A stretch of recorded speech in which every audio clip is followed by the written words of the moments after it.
Hola, muy buenos días, ¿qué tal? ¿Cómo estáis? Bienvenidos un día más al canal y hoy os traigo un vídeo de resumen de lecturas.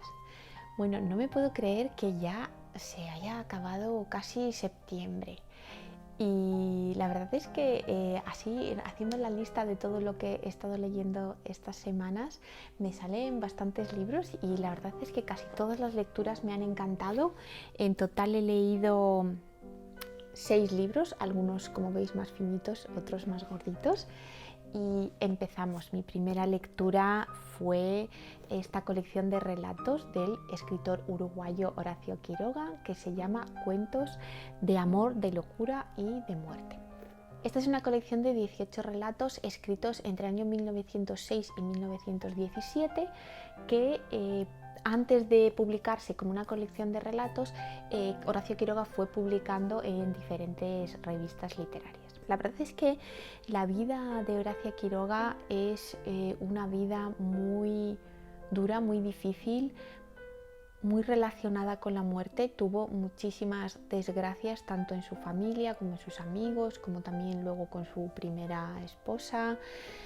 Y bueno, él mismo finalmente tuvo un final bastante trágico y creo que el título lo dice todo, ¿no? Es una colección de relatos sobre el amor, la locura y la muerte, pero no como cosas independientes, sino el amor relacionado con la locura y relacionado con la muerte, que muchos de estos relatos tienen inspiración en la vida personal de Horacio Quiroga, que ya digo que fue una vida durísima.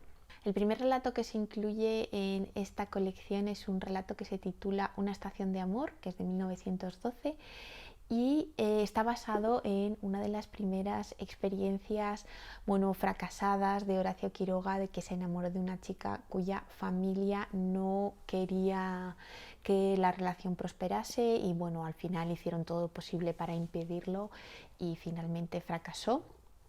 Inicialmente el relato se llamaba Un sueño de amor, que luego al publicarlo como colección de relatos le cambiaron el nombre. La verdad es que a mí me gusta más este título de Un sueño de amor, casi que me hubiese gustado que lo hubiesen dejado así, porque además esta idea del amor como un sueño, como algo que solo puede soñarse pero que luego en realidad no puede tenerse porque la vida, digamos, se interpone y no es posible, está a lo largo de todos los relatos que hablan del amor y de las relaciones.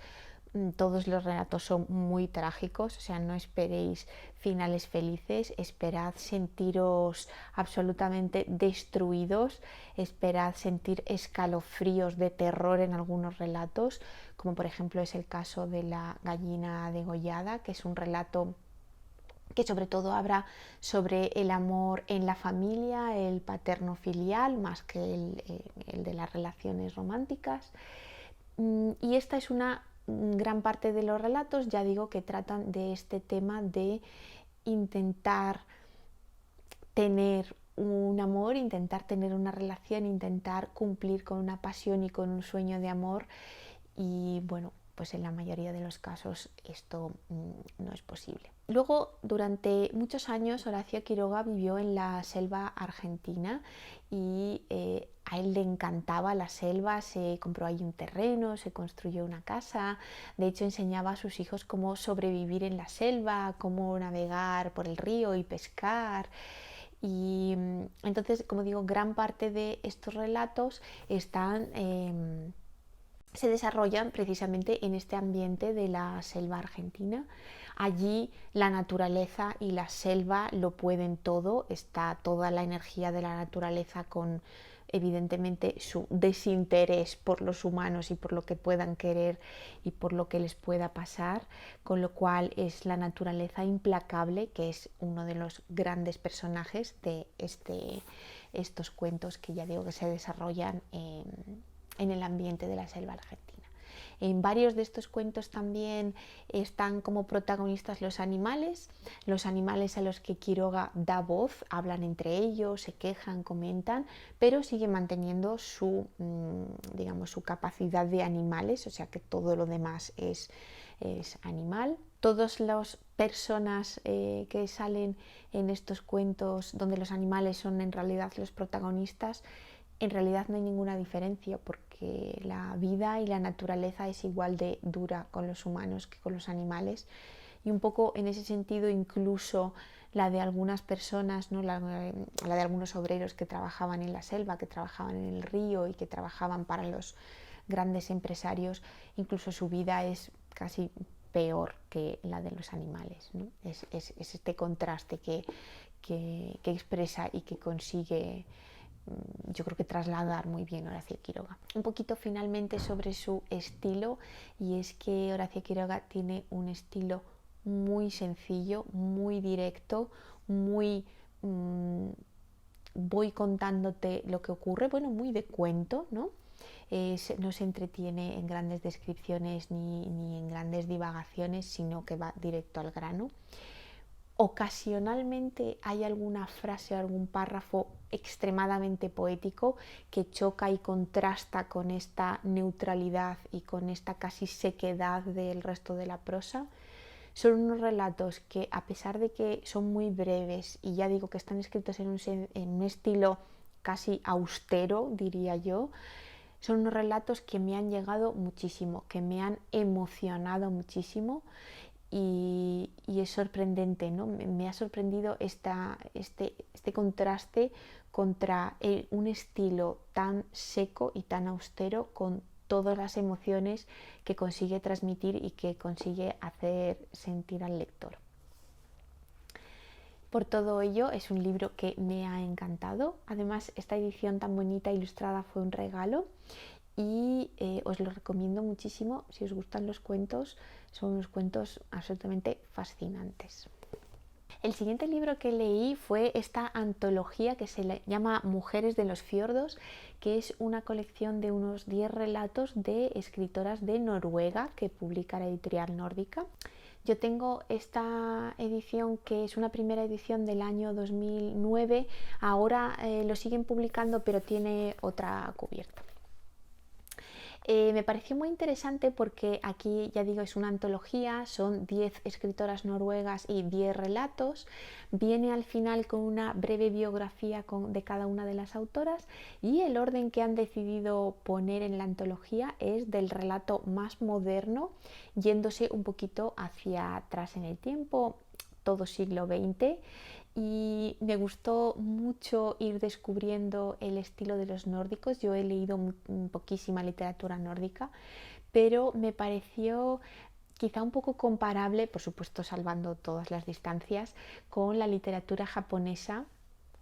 He encontrado en estos relatos también esta sencillez, esta austeridad y esto de muchas cosas no dichas que son casi más importantes que lo que se dice. Casi todos los relatos hablan sobre las relaciones humanas, son relatos muy pequeñitos de situaciones concretas, algunos incluso de unas horas o de unas tardes o de una noche, no se alargan en el tiempo, y me ha gustado mucho. Evidentemente, como en toda antología, pues hay relatos que me han gustado más, hay relatos que me han gustado menos.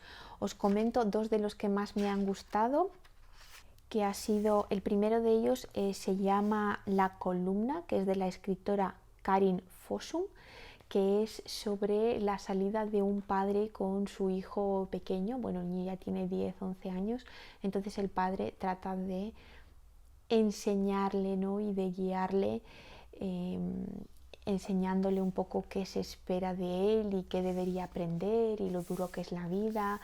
El niño, sin embargo, pues es un niño muy tímido, muy sensible, muy miedoso, y bueno, está este choque un poco entre la masculinidad llevada a un extremo muy agresivo y muy perjudicial, con el contraste de este niño, ¿no? Tan dulce y tan delicado y tan tierno.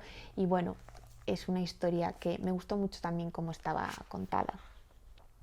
Y la otra que me gustó mucho se llama El mar de la tranquilidad, que es de Merethe Lindström. Y este es un relato un poco extraño, pero me gustó mucho cómo estaba contado y de nuevo la temática en este caso es las relaciones personales, en este caso la de una mujer con su pareja.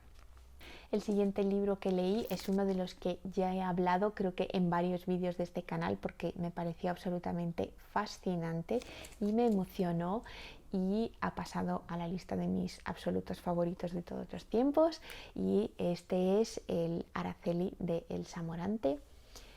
Muy brevemente volveré a decir que es un libro que me ha parecido brillantemente escrito. Es un libro muy oscuro, muy melancólico, que realmente por momentos te arrastra literalmente a su oscuridad y a su desesperación. Y bueno, el hilo de la trama es Manuele, que es un hombre de mediana edad que perdió a su madre cuando apenas era un niño, y desde entonces lo único que hace, que sabe hacer, que puede hacer, que quiere hacer, es intentar recuperarla de alguna manera, tener algún contacto con ella. Claro, lo único que le quedan son sus recuerdos, que además con el tiempo se van desvaneciendo y se van transformando.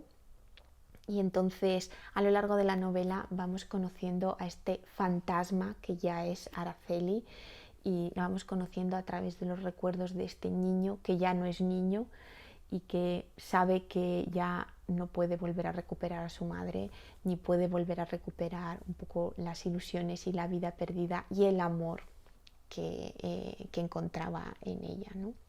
Es una novela, ya digo, muy oscura, que me pareció que estaba escrita de una manera delicada y brutal a la vez, y desde luego tengo muchísimas ganas de seguir leyendo otras novelas de Elsa Morante.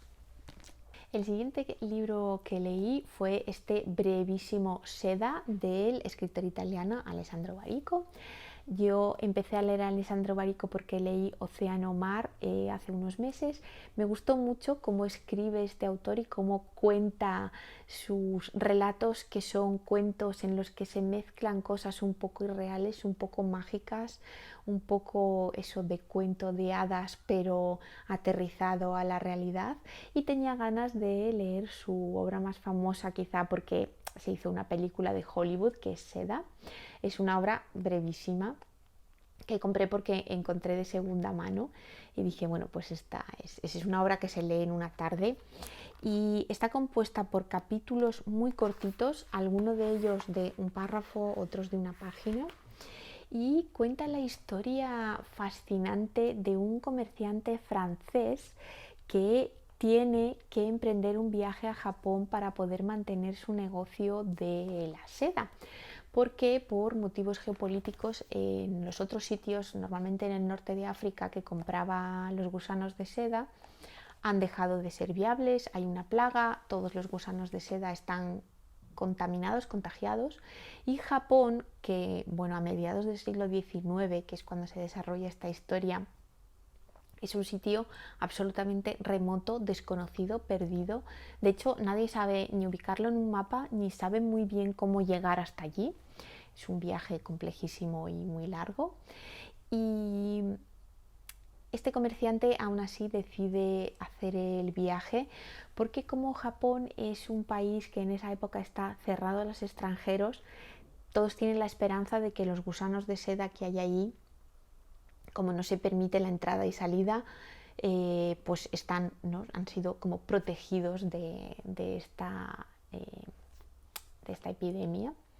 Es un libro que trata sobre las cosas que queremos de la vida, que esperamos de la vida, y también un poco en contraste o en comparación con las cosas que ya tenemos, y si realmente somos capaces de disfrutarlos o si todo el rato somos tan egoístas o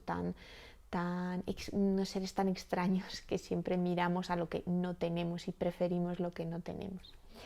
Yo vi la película hace unos años y la verdad es que la película es prácticamente escena por escena cada uno de los capítulos, porque claro, es una novela brevísima que puedes hacer una película literalmente de cada escena.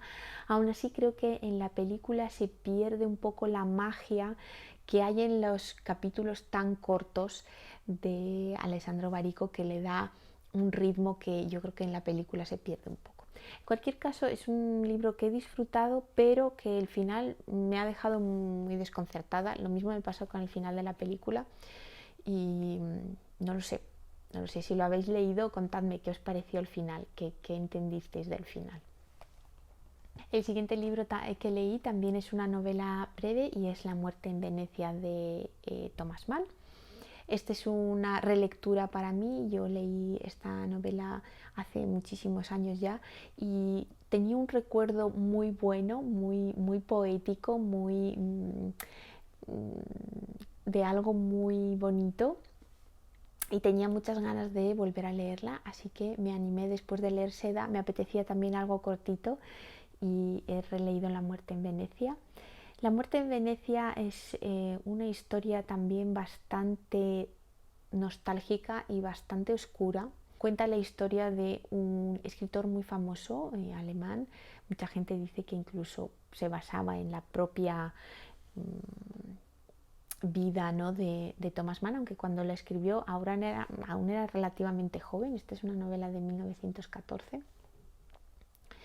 Y este escritor está atascado creativamente, ya nada le ilusiona, ya no sabe muy bien qué hacer con su vida creativa, digamos, ¿no? Y además ya ha llegado a una edad bastante avanzada en la que, por otro lado, sabe que tampoco le queda muchísimo de vida, ¿no? Y tiene que enfrentarse también a su propia vejez. Decide pasar unas semanas en Venecia, en un hotel de vacaciones, y allí entre los huéspedes del hotel hay una familia polaca que tiene un hijo adolescente. Bueno, también tiene otras hijas, pero este chico adolescente, según le parece al escritor, porque todo lo que vemos es desde el punto de vista de este escritor, le parece un chico bellísimo, le idealiza absolutamente y digamos que pasa sus días un poco obsesionándose y observando a este chico. Creo que en ningún momento llegan a hablar siquiera. Y esto hace que tenga que enfrentarse aún más a su propia vejez, aún más a su propia belleza perdida. Y en general es una reflexión bastante filosófica, diría yo, sobre el arte y sobre la belleza. Y ya por último, he terminado hace poquito esta novela de Irene Nemirovsky que se llama Los fuegos del otoño. Los fuegos del otoño es una novela que terminó en 1942, antes de que la llevaran al campo de concentración. Esta novela es una de las últimas novelas que consiguió terminar y revisar. De hecho, la nota que están de los editores franceses es lo que dice, ¿no?, que ella que se basaron en un manuscrito ya revisado por la autora. Este es un libro que me ha encantado.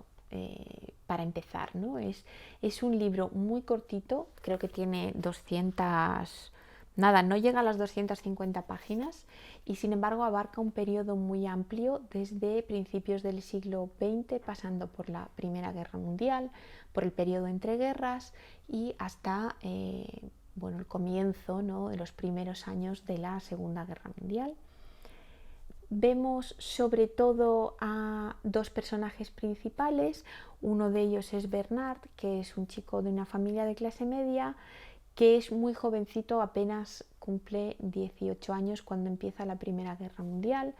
Él se alista voluntariamente, está, digamos, su experiencia de la guerra, está las experiencias de los que se quedan en París y no están en el frente, ¿no?, sobre todo las mujeres. Y la protagonista principal es Thérèse. Bernard y Thérèse se casan, son pareja después de que él vuelve del frente, y Bernard es un personaje que está absolutamente desencantado y desilusionado con la vida. Tiene unos conocidos, unos amigos que le ofrecen meterse en unos negocios que hay relacionados con las cosas de la guerra, porque en el periodo de entreguerras hubo mucha gente que se hizo muy rica haciendo negocio de la guerra, y habla de esto, ¿no?, de además de personas sin escrúpulos absolutamente, y que lo único que pensaban era en su propio bienestar, en cómo sacar el máximo provecho a esta oportunidad, ¿no? Como hacerse lo más ricos posibles, pero simplemente para ir de fiesta en fiesta, de borrachera en borrachera, y bueno, es una absoluta desilusión de todo, no hay principios, no hay realmente tampoco disfrute de la vida, es todo solamente desfase, ¿no? Absoluto. Me gusta mucho que Irene Nemirovsky consigue en muy poquitas palabras, esta novela en realidad es muy sencilla de leer, se lee muy fácil, los capítulos son relativamente breves, pero consigue transmitir esta sensación del ambiente social en París, consigue transmitir las preocupaciones y los puntos claroscuros de cada uno de los personajes, y especialmente tengo que resaltar sobre su estilo, que además hace en varias escenas de esta novela que me gustó mucho. Y es que la escena, que por ejemplo hay una de ellas en las que el marido y la mujer están teniendo una discusión, ¿no? Porque ha llegado un momento en la relación en que tienen unas graves desavenencias respecto a la forma de vivir su vida, pero la escena no está contada en tercera persona desde la perspectiva, digamos, de un omnisciente mirando a la pareja, sino que está contada desde una tercera persona, que es otro personaje, que es una anciana que vive con ellos, la madre de él me parece que es, no, es la abuela de ella, que vive con ellos, está en la otra habitación. La abuela también tiene sus propias preocupaciones y es una persona ya muy mayor que pues también recuerda cosas de su vida, y digamos que vemos la discusión de esta pareja a través de los pensamientos y de lo que piensa y recuerda la anciana. Me pareció súper interesante. Ya digo que en general son capítulos muy cortitos y me parece increíble todo lo que consigue transmitir con esta aparente sencillez. Y bueno, hasta aquí mis lecturas del mes de septiembre. Contadme si os apetece qué es lo que habéis estado leyendo vosotros últimamente y si hay algo que os haya gustado especialmente. Y como siempre, muchísimas gracias por escucharme, muchísimas gracias por acompañarme hoy y hasta el próximo. Hasta luego.